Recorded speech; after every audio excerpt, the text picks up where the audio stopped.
آج کا لیکچر 12ویں جماعت کے لیے اور یہ سبق مرحوم کی یاد میں اس کا خلاصہ اور کچھ سوالات کے جوابات بھی لکھیں گے۔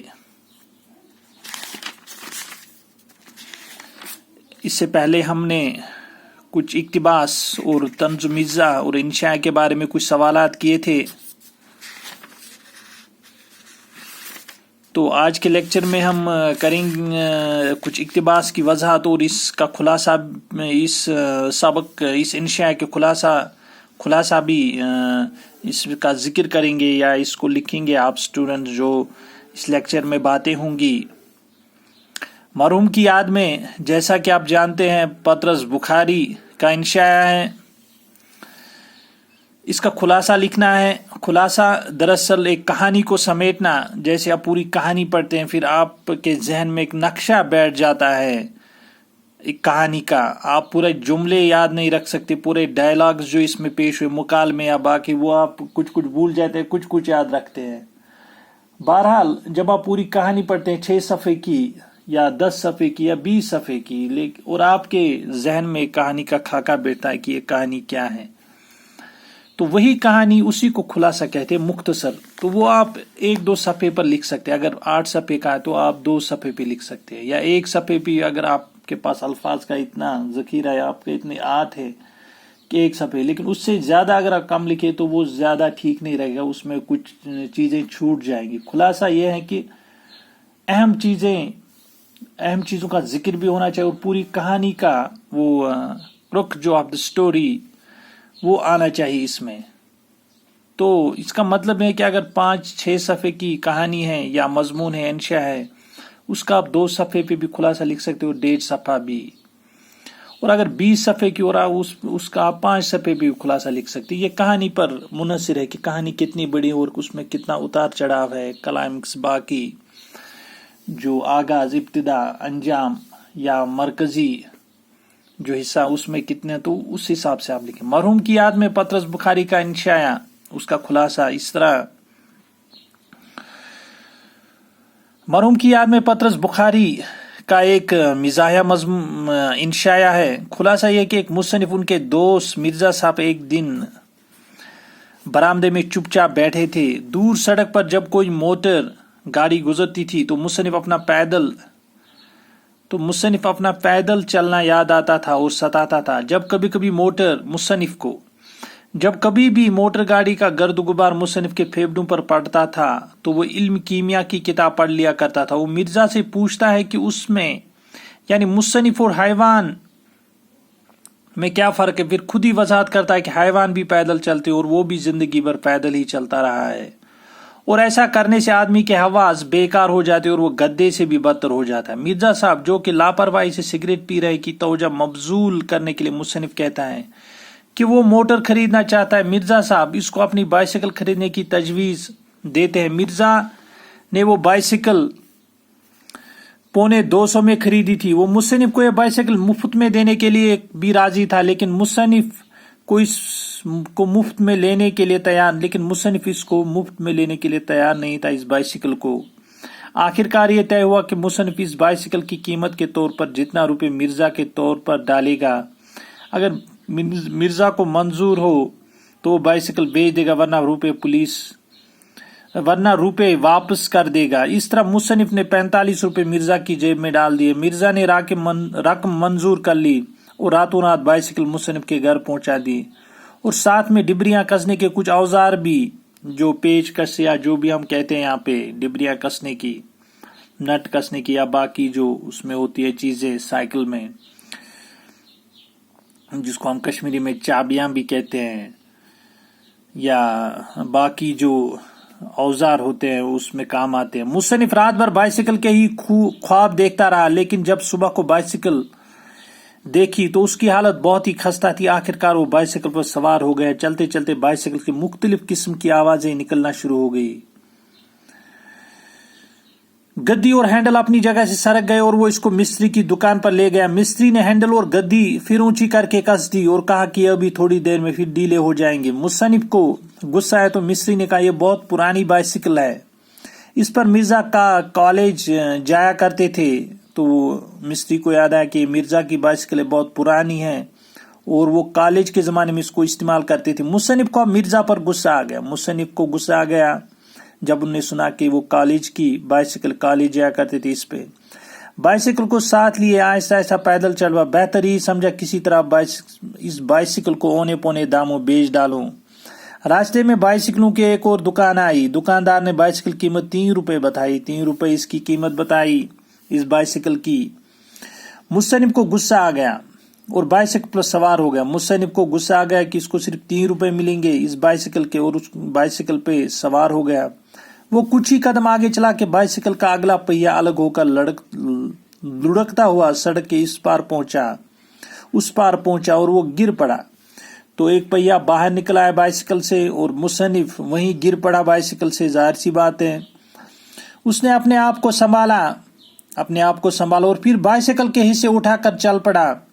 اور پھر بائسیکل کے حصے جو ہیں وہ کر چل پڑا. راستے میں لوگ اس کا مذاق اڑانے لگے.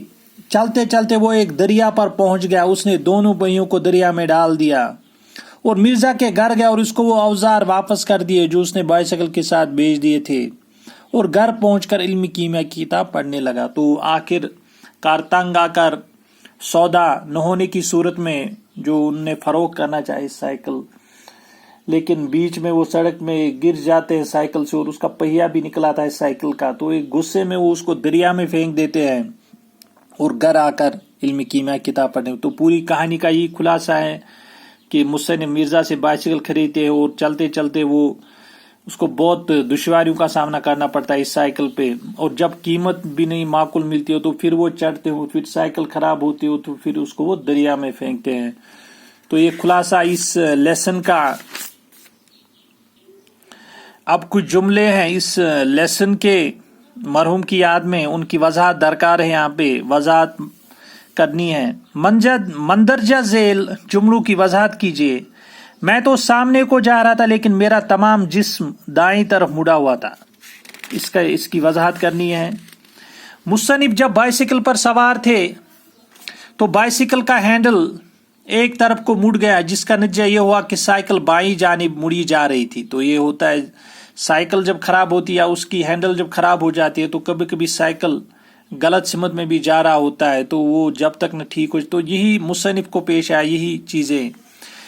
دوسرا جملہ, بئی صدیاں گزر گئی لیکن اس بائسیکل کی خطا معاف ہونے میں نہیں آتی. جواب, جب مصنف اپنی بائسیکل کو مستری کی دکان پر ٹھیک کروانے جاتے ہیں تو مستری اپنے ایک ساتھی للو سے یہ جملہ کہتا ہے. جملے کا مطلب یہ ہے کہ بہت عرصہ گزرا جب مرزا صاحب اس بائسیکل کو بیچنے کے لیے یہاں لائے تھے, لیکن یہ اس وقت بھی اتنی خستہ ہو چکی تھی کہ ہم نے نہیں خریدی. اب اتنی مدت گزرنے کے بعد یہ صاحب پھر سے اس خستہ حال بائسیکل کو بیچنے کی غرض سے آئے ہیں.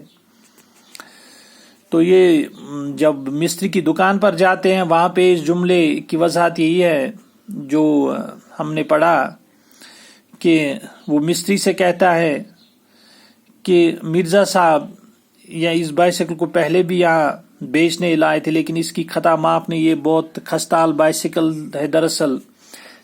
تیسرا جملہ, دیکھو بیٹا سرکس کی سائیکل ہے, اس کے دونوں پہیے الگ ہوتے ہیں. اس کا جواب, اس کی وضاحت کرنی ہے. مصنف جب بائسیکل پر سوار ہوئے اور کچھ قدم آگے نکل گئے تھے تو بائسیکل ٹوٹ گئی اور وہ زمین پر گر پڑے. وہ بائسیکل کے دونوں ٹکڑے اکٹھا کر کے اب پیدل چلنے لگا. راستے میں ایک آدمی اپنے ایک چھوٹے بچے کی انگلی پکڑے جا رہا تھا. وہ آدمی مصنف کی طرف اشارہ کرتے ہوئے اپنے بچے سے کہنے لگا کہ دیکھو یہ سرکس کی سائیکل ہے, اس کے دونوں پہیے الگ ہوتے ہیں. میں آپ جیسے خدا رسیدہ بزرگ کے گھر میں وضو کیے بغیر, یہ چوتھا جملہ, میں آپ جیسے خدا رسیدہ بزرگ کے گھر میں وضو کیے بغیر کیسے داخل ہو سکتا ہوں. اس جملے کی وضاحت, یہ جملہ مصنف نے مرزا صاحب سے تنزن اس وقت کہا جب مصنف مرزا صاحب سے خریدی ہوئی خستہ حال بائسیکل دریا میں ڈال آئے تھے اور اب مرزا کے گھر پر مرزا کو اوزار لوٹانے آئے تھے جو اس نے مصنف کو سائیکل کے ساتھ بیچ دیے تھے.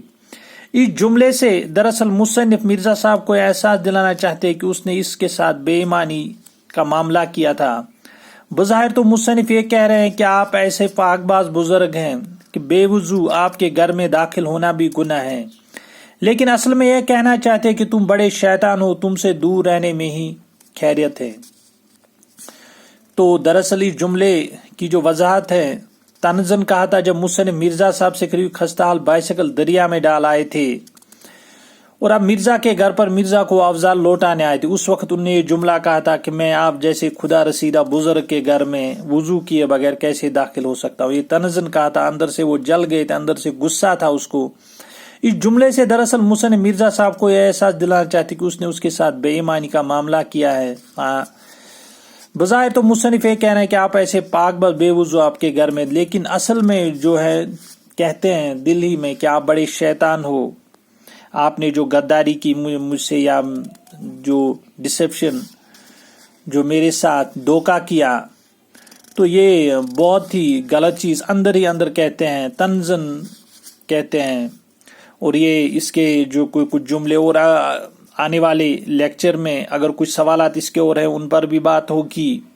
امید ہے کہ آپ یہ لیکچر غور سے سن رہے ہوں گے اور باقی سوالات بھی گھر پہ پریپیئر، جو بھی آپ کے پاس مٹیریل ہے یا جو بھی کہیں سے بھی کچھ ملے آپ تیاری کر رہے ہیں۔ چونکہ لیکچر اس لیے مختصر ہیں 11-10 منٹ کے، بہت مشکل ہوتی ہے اپلوڈ کرنے میں لیکچر میں اس 2G نیٹ ورک پہ، اور ابھی سکول کھلنے کے امکانات بھی بہت کم ہیں۔ کمیونٹی کلاس یا جو بھی ہو رہا ہے یہ محدود سطح پہ ہو رہا ہے، تو اس لیے گزارش ہے تمام طالب علموں سے، خاص کر 12ویں جماعت اور 11ویں جماعت کی بھی، اور باقی جو طالب علم آپ کے گھر پر ہیں کہ گھر پر ہی پڑھیں۔